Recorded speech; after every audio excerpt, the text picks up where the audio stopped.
Gita LLB সিরিয়ালে আজকের পর্বে আমরা দেখতে পাবো পদ্ম যখন কৃপানকে ধরে নিয়ে যাওয়ার জন্য গীতাকে 4টি কথা শোনাচ্ছে, তখন বলছে, তুমি আমার উপর শোধ নিচ্ছ তাই না? স্বস্তিক দাদাবাবুর সাথে তোমার তো ডিভোর্স হয়ে গেছে, তুমি তাই জন্য আমার উপর শোধ নিচ্ছ? কিন্তু তুমি তো নিজেই ডিভোর্স দিয়ে বেরিয়ে গেছো। তুমি আসলে পুরো ব্যানার্জি পরিবারকে ধ্বংস করতে চাইছো। গীতা বলে, তুই কিন্তু ভুল করছিস পদ্ম। পদ্ম বলে, আমি কোনো ভুল করছি না। তুমি যদি উকিল হয়ে থাকো তাহলে আমিও একজন স্ত্রী, দেখি কার ক্ষমতা বেশি। কৃপানকে আমি ফিরিয়ে আনবই। গীতা বলে, কৃপান যদি অপরাধ করে তাহলে কৃপান ফিরবে না। তখন গীতা আর পদ্ম একে অপরের সাথে বাজি ধরে। তারপরে পদ্ম অগ্নিজিৎকে বলে, বড়বাবু আপনি কিছু একটা করুন, আমার স্বামীকে বাঁচান। অগ্নিজিৎ বলে, কাব্যাকে স্বস্তিকের কাছে ফিরিয়ে দেবো আর পদ্মকেও তার স্বামী ফিরিয়ে দেবো। কাব্যাকে ডাকো আর বিয়ের ব্যবস্থা করতে বলো। অগ্নিজিৎ তার নিজের ইগোর জন্য এমনকি স্বস্তিকের কথাও শোনে না। এরপরে সিন শিফট হয় আর আমরা দেখতে পাই গিনি আসে গণেশের বাড়িতে। গীতার বিরুদ্ধে খারাপ খারাপ কথা বলতে থাকে। গিনি গণেশকে সবটা জানিয়ে দেয় আর বলে সে পদ্মরও ঘর ভেঙেছে আর নিজেরও ঘর ভেঙেছে। গণেশ অবাক হয়ে যায়, যদিও গণেশ এসব কথা বিশ্বাস করতে চায় না আর গীতার হয়ে কথা বলতে থাকে। গিনি এরপরে গণেশকে প্রমাণ দেখানোর জন্য ডিভোর্স পেপারগুলো খুঁজতে থাকে। পেপার হাতেও পায়, কিন্তু দেখে এগুলো কোনো ডিভোর্স পেপার নয়, এগুলো স্টেফনি দাস ছেলে স্কুলের পেপার। এসব দেখে গিনি ভয় পেয়ে যায় আর ভাবে যেভাবেই হোক গীতাকে দমাতে হবে।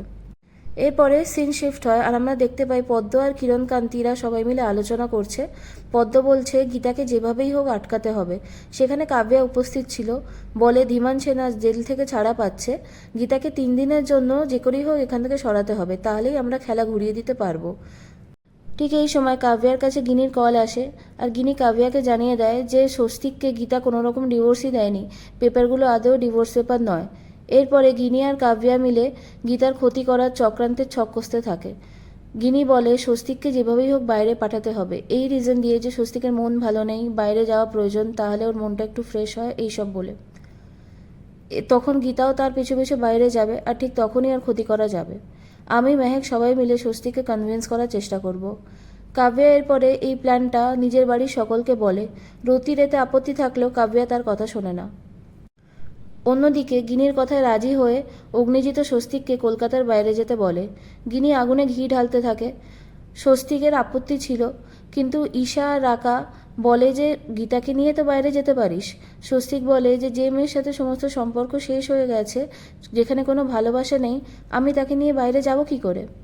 পরবর্তী পর্বে আমরা দেখতে পাবো গীতাকে কেউ ফোন করে বলছে যে স্বস্তিককে খুন করা হবে।